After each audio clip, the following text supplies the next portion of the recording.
Hello all you people out there in TV land.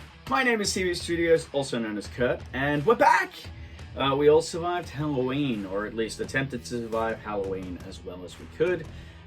Lots to talk about in the post-Halloween extravaganza-ness, but for now, we're gonna get straight back into my normal shit that I do on this channel, and at the moment it's basically just talking about Ghostface. What are we looking at today? We are looking at the 2011 Scream 4 Collector's Edition masks. Now, back in 2021, we got word that we would get the Collector's Edition Scream masks. The 25th anniversaries with the sparkle hoods, and they have the big dwarf style hoods, and it'd be sparkly fabric. But they are not the first Collector's Editions we have had. Back in 2011, for the release of Scream 4, Funworld released these.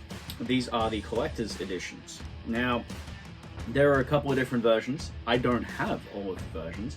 The versions really depend on the mold for the face of the mask. Now, I don't have all the versions of these.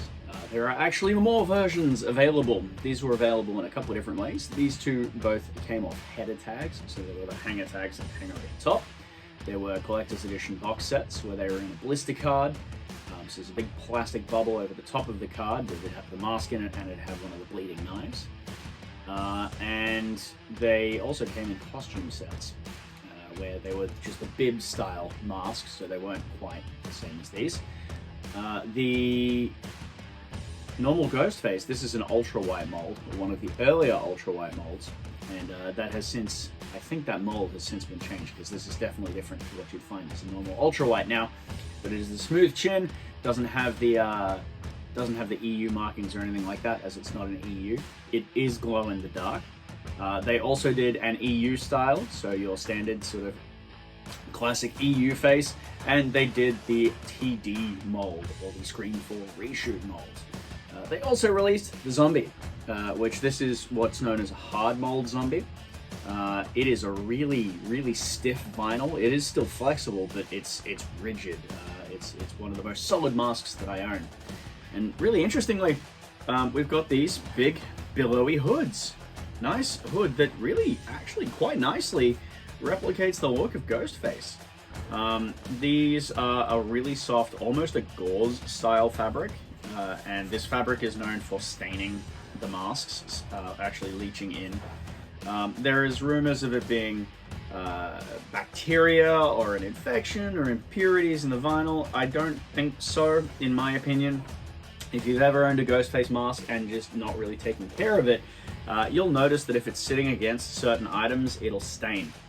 And that, I think, is just because the vinyl itself is somewhat porous. It does tend to suck in color, and it sucks in stain really easily.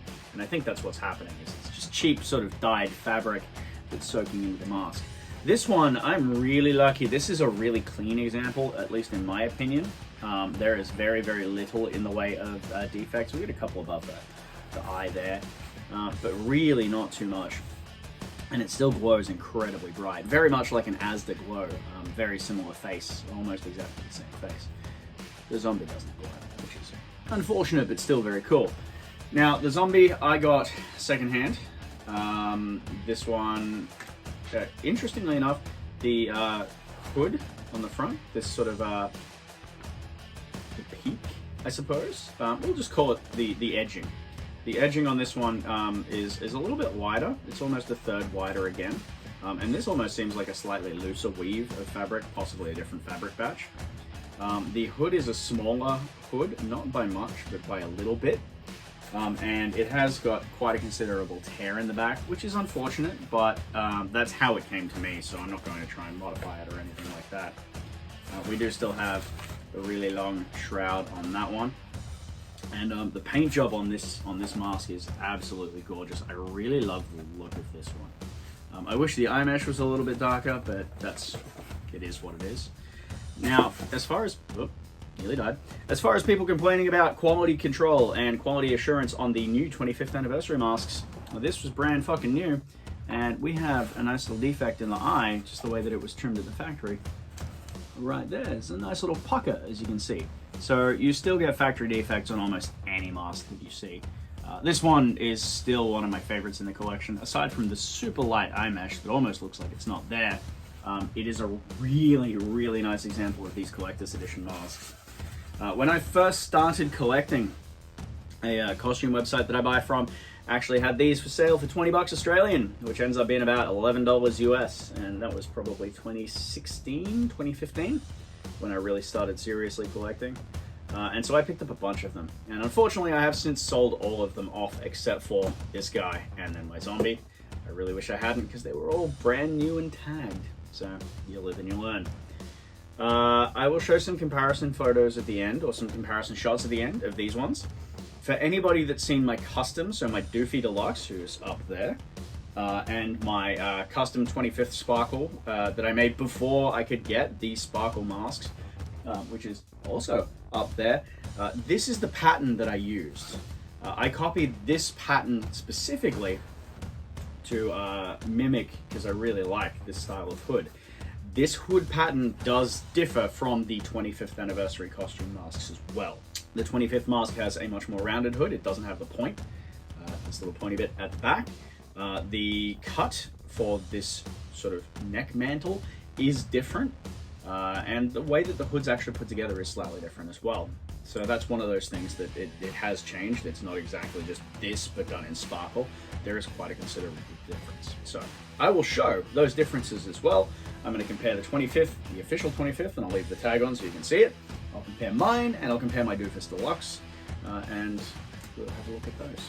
As a final note, I have found very, very similar, if not exact, fabric to this. I found enough to make one hood.